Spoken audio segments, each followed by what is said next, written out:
Hello and welcome back. I'm Barbara O'Neill. Today we're diving into a topic that many people, especially as they get older, worry about. Maintaining good vision becomes increasingly vital. Unfortunately, it's easy to overlook the health of our eyes until complications such as macular degeneration, glaucoma, or chronic dryness begin to surface. Despite these challenges, there are practical steps you can take to preserve and even enhance your eyesight.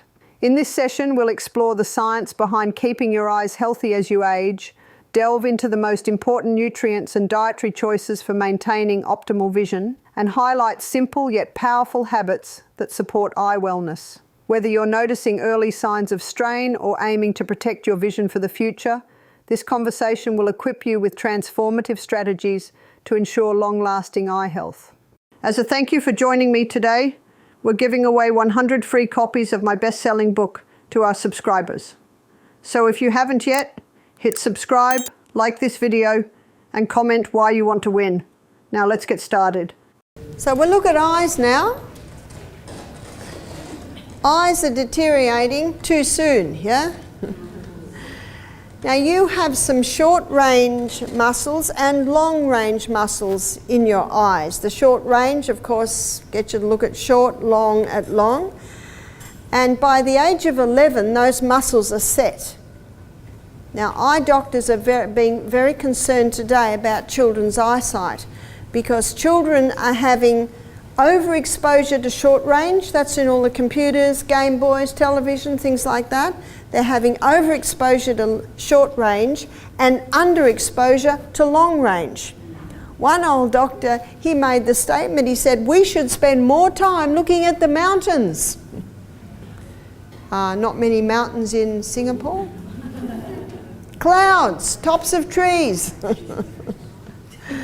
Birds flying in the air.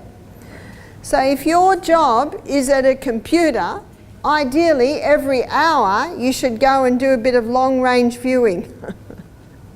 And ideally, if your job is on a computer, no computer at night. You've had enough. Eyes need to have, if anything, over long range and under short range. And that's why children must be, their time on the computer, Game Boys, things like that, must be limited. So this is what I advise to parents. You say this to the children. Is your room clean? Is your cupboards tidy? Is your bed made? Is the dishwasher unpacked? Shoes clean? I don't know, you have your list. All right, you're going to have 15 minutes. Oh, what tidy rooms and houses we'd have. Every minute on technology must be earned. Of course, your love and affection is not earned. We're not even comparing that, because when children leave home, guess what? Everything has to be earned. We do not earn the favor of God, but I'm not talking about the favor of God. It's unconditional. But many children's eyes and minds and health are being damaged because of this overexposure to technology. It's a very noisy microphone.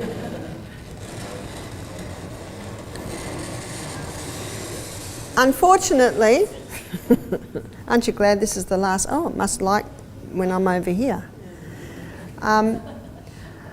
Unfortunately, eyes are deteriorating too early today.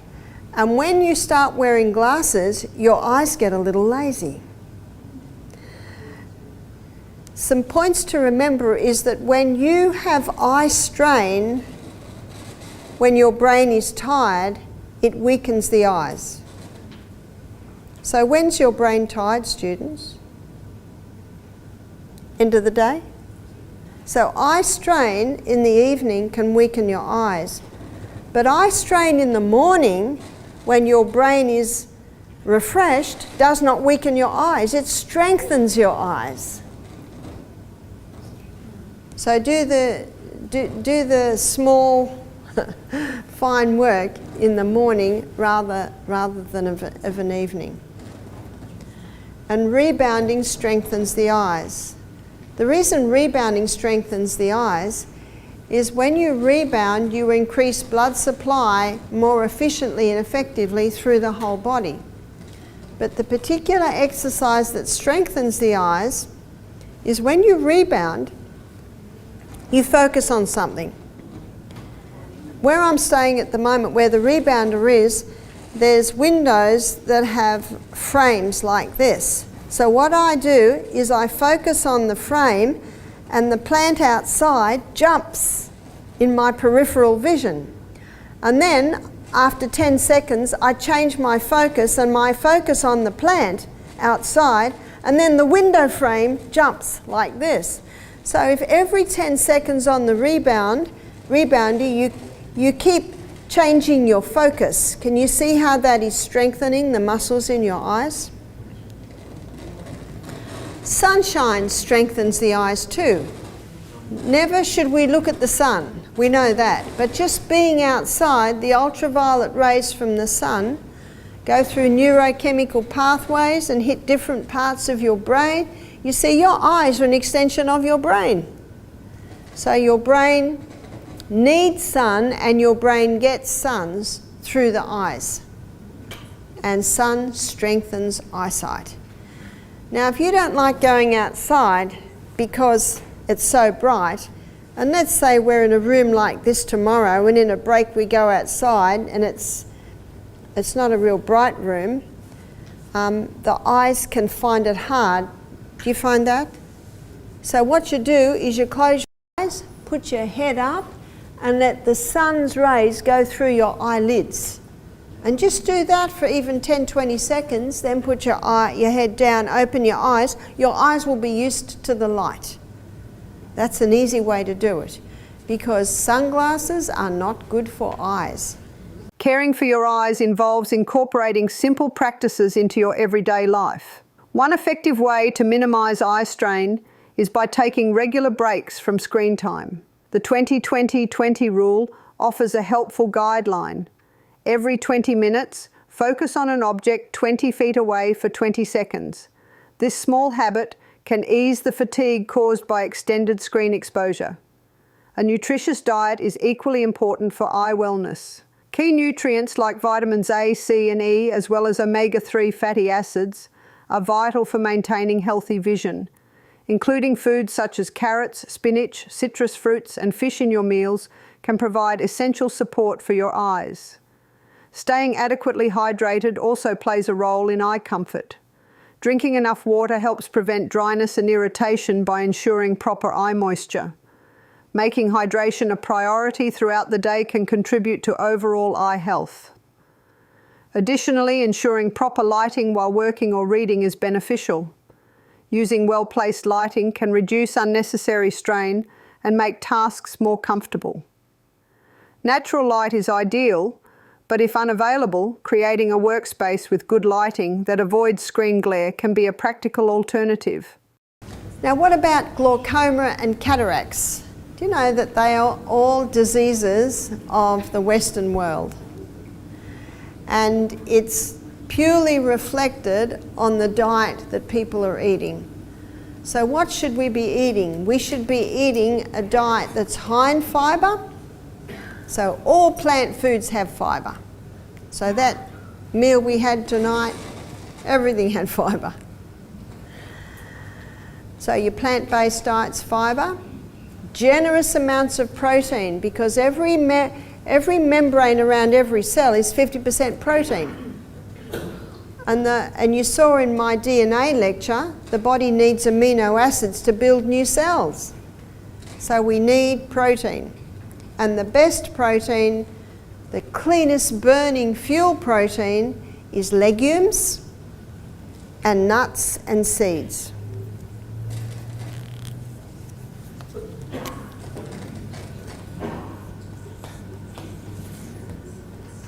So legumes, that's lima beans, black-eyed beans, cannellini beans, chickpeas, lentils, soy.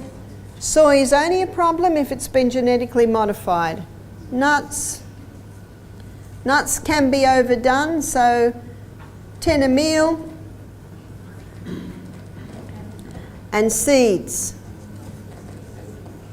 So seeds, probably about 1/4 cup per meal. Most people don't eat that many nuts or seeds, do they? Most people don't eat nuts for a month and then buy a packet of cashews and eat the whole lot in the afternoon, is that right?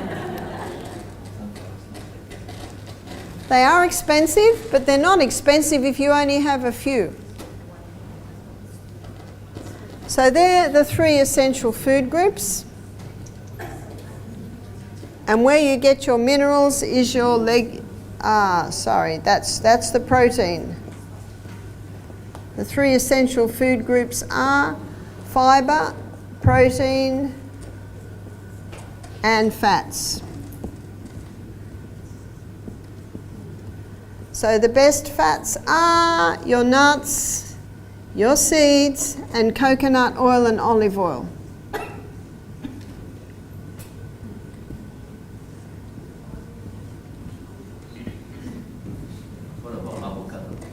Avocado is fine. Avocado is another great fat. But isn't coconut a saturated fat? Isn't that great? There is no proof that saturated fat causes heart disease. Did you know that? And I'll show you that when we talk about heart health. It's a myth. In fact, I've got 5 books in my health centre: The Great Cholesterol Lie, The Great Cholesterol Con, The Great Cholesterol Deception, The Great Cholesterol Myth, the dumb myth, The Great Cholesterol, hoax, con. We're running out of words. So they're your 3 essential food groups: your fibre, there's your vegetables, or all your plant, your fruits, proteins, and your healthy fats. They will give your eyes all the nutrients that they need. Because of a high acid diet that many people are living today, with a lot of sugars, a lot of caffeines, a lot of starches, cereals, breads, the body releases calcium phosphate to neutralize the acidity. And that calcium phosphate can build up as crystals in the kidneys, in the gallbladder, on the eyes, cataracts. And there is a way that you can get rid of cataracts, and that is 1 drop of castor oil wiped over the eyelid. It'll go through the lashes. The castor oil will penetrate in through the eyelid and also into the eye through the lashes. Castor oil penetrates deeper than any other oil, and wherever it penetrates, it breaks up unnatural formations, which a cataract is. I've had several people get back to me and testify that their cataracts are going by doing the castor oil. Usually you would do it twice a day. Glaucoma can also be benefited by the castor oil on the eye. One lady said that she read on the internet that it's not safe. Well, that's ridiculous. That's incredibly safe. Castor oil's very, very safe. It never harms, it never hurts.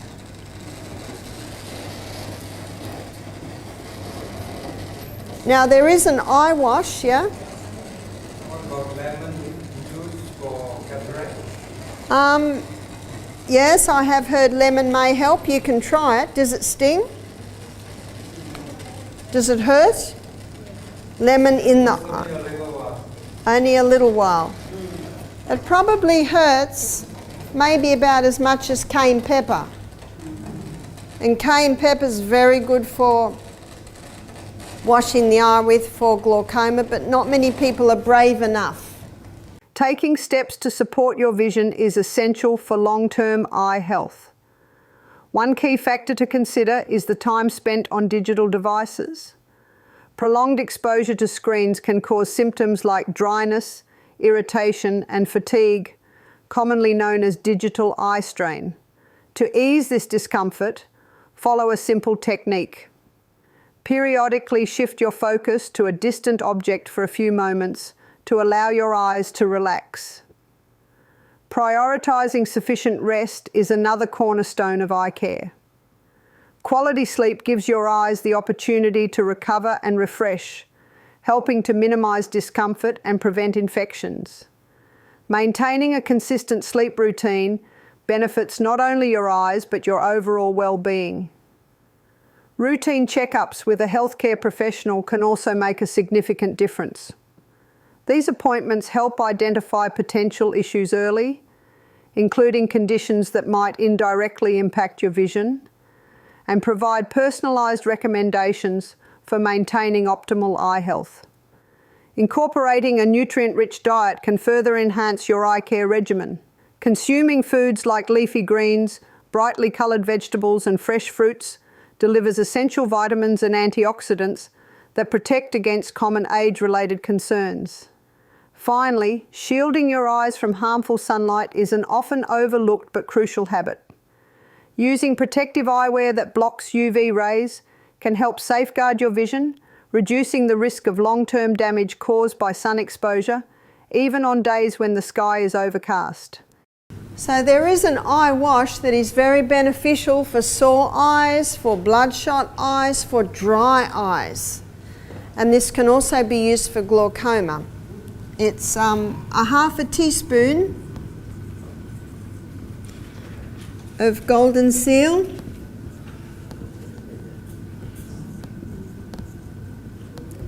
and a half a teaspoon of eyebright.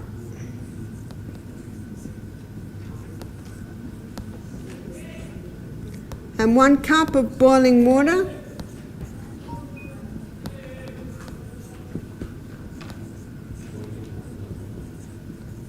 So you cool and strain. And then you can wash your eyes with a little eye wash, you know, the little eye bath. You can wash your eyes with that a couple of times a day.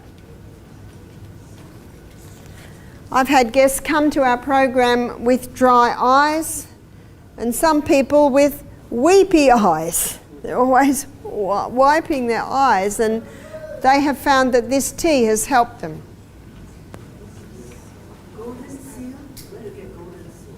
The health food shop should sell it.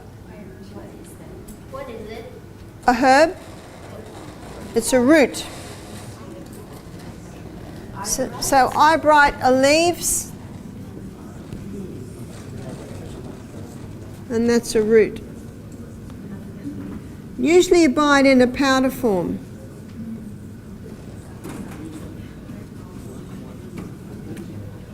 I think we cannot get golden seal in Singapore. I think it's banned in Singapore if I'm not wrong. So we can only buy it from Australia or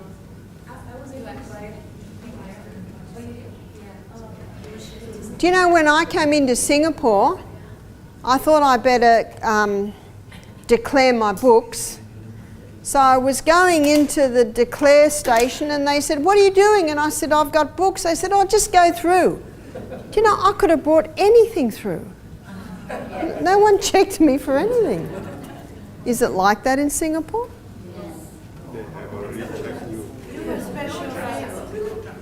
No drugs. They didn't even check me for drugs. I tell you, it's the easiest airport I've ever come through.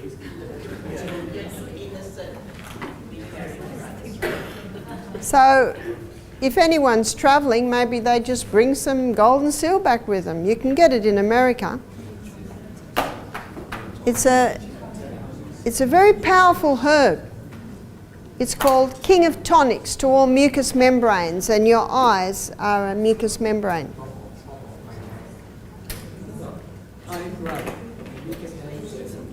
Eyebright is a leaf. You buy it from a herb shop. In some health food shops, they actually have eyebright and golden seal drops. I've seen that.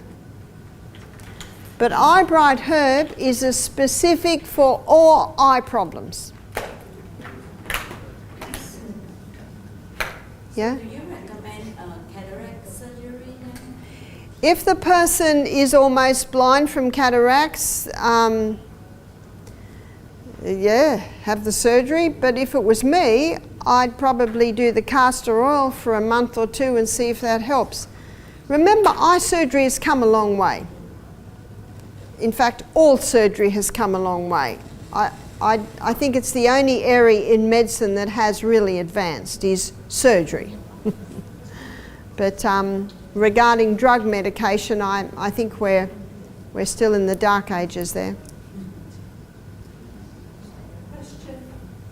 How about the floaters in the eye or twitching eye? What is that? Twitching eye or floaters in the eye. The twitching eye, magnesium can help that. You see, your eyes, nose, ears and mouth are all connected by eustachian tubes. There is some foods that cause a blockage of those tubes. And when those tubes are blocked, it can affect the eyes, it can affect the ears, it definitely can affect the sinus, and it's wheat and dairy. And refined sugar can certainly feed that along. So that brings us through to nose and sinus. Post-nasal drip has one cause, it's allergy to wheat and dairy.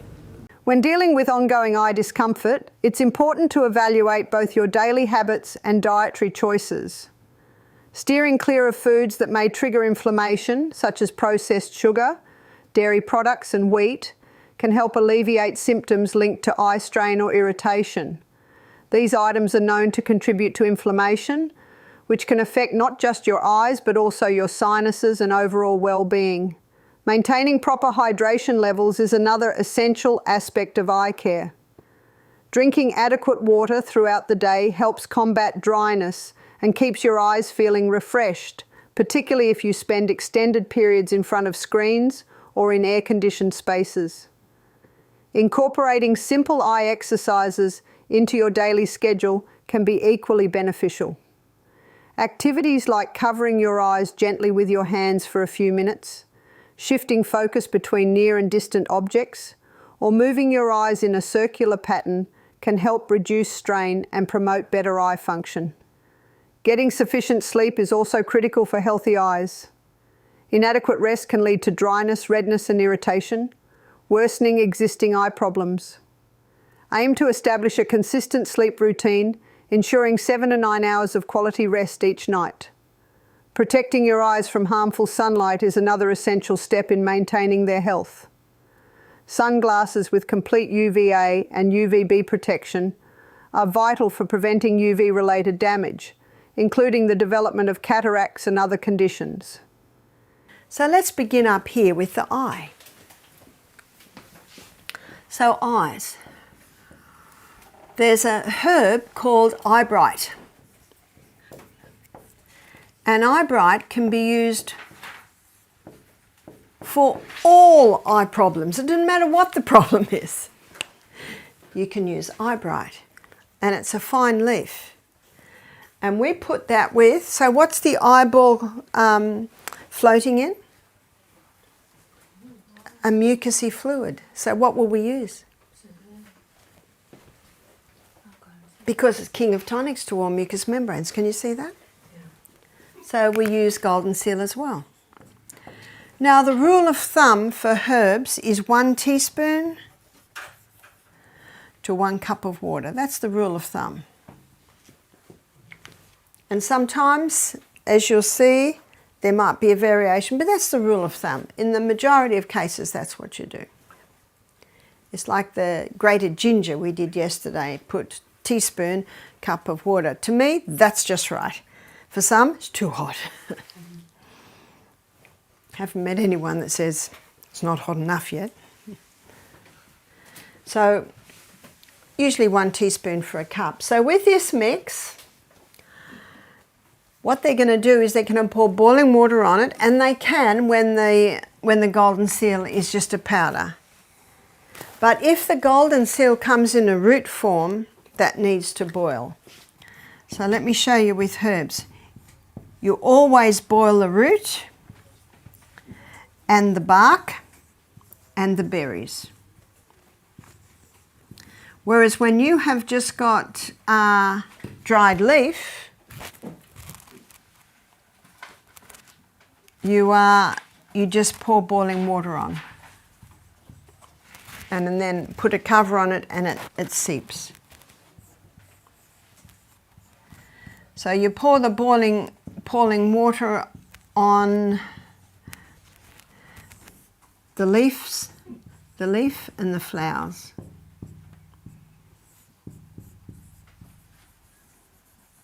So what we've got here, we've got leaf and we've got a root. You can pour boiling water on it if it's a powder, because it's so ground up, just letting it sit will be able to extract what the active ingredients out of it. But if it's a root, then you would boil that.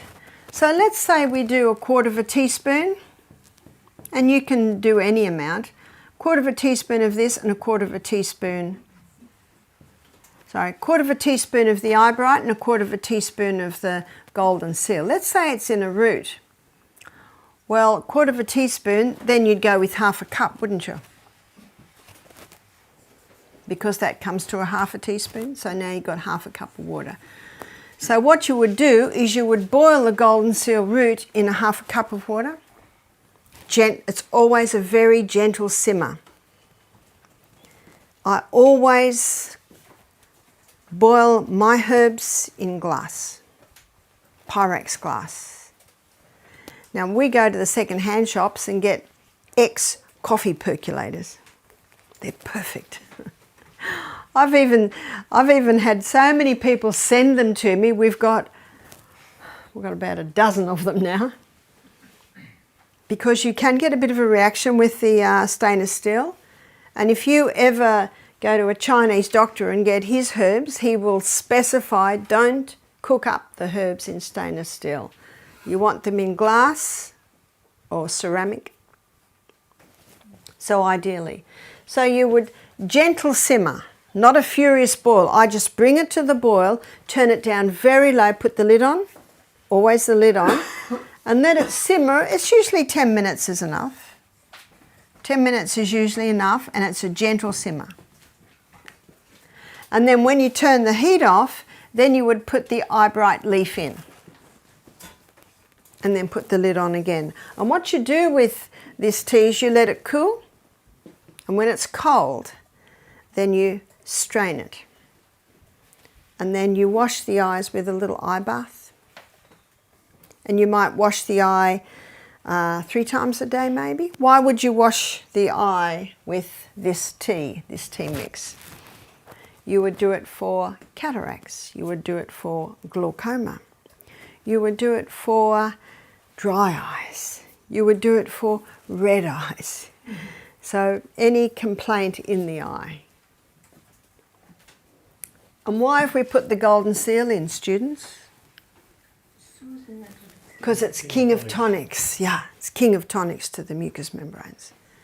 So you need to know why. Where are you? Why? We need to know why. Now you know what? You might give this tea to 6 people and no one will ask why, but then someone will ask why. So it's important to know, and they will have confidence in you when you're able to explain why you're doing it. Because the worst thing you can say is, oh, it's good for your eyes.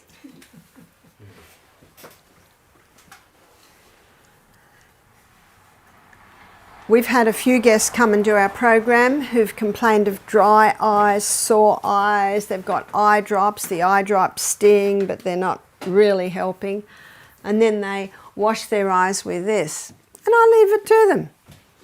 If twice a day is enough, twice a day. If 3 times enough feels better, 3 times a day. Remember, we teach that everyone should be their own doctor, because only you know your response or how it feels.